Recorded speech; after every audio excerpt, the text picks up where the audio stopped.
Mae Meirig a Iona Edwards a'i plant Leia, Efa a Non yn byw ar gyrion pentref Llansannan, rhyw 9 milltir i'r dwyrain o Lanrwst. Pan gysylltodd Iona a ni rai misoedd yn ôl, mi eglurodd mae'r ardal oedd angen ei helpu oedd ei bordor newydd sydd ganddyn nhw yng nghefn y tŷ.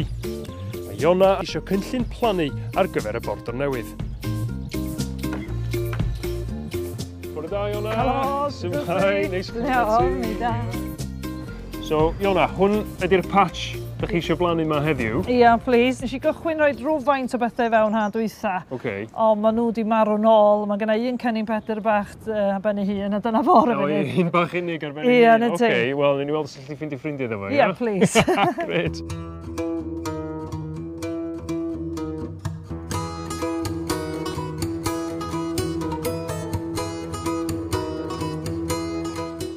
So, hein di'r coed dwi wedi ddewis i ti, Iona. Bedwen arian. Fel ti'n gallu gweld, mae gen nhw rhisgil gwyn ma, sydd yn edrych yn hyfryd yn ebyn y cefndir sydd gen ti'n fama, fydd o'n edrych yn neis drwy gydol y flwyddyn.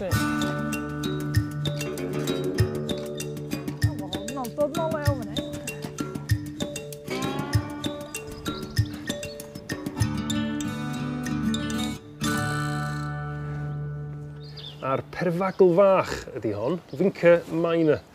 So, mae hon yn atgoffa fi o fod yn blentyn a dwi'n gwybod pam, ond mae o'n... O, yndi wir? Dwi wedi gweld y blodyn yma la blaen. Blynyddoedd maith yn ôl, a dwi'n hoff iawn o hwnna. Wel, well ni offen y paned yma, yn reis handi. Yn dechrau plannu? Mwy o waith i wneud.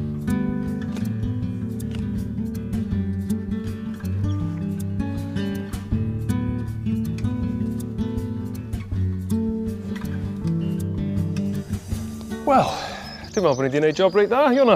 Ti'n hapus o fo? O, dwi wedi dotio. Dwi'n falch o glywed.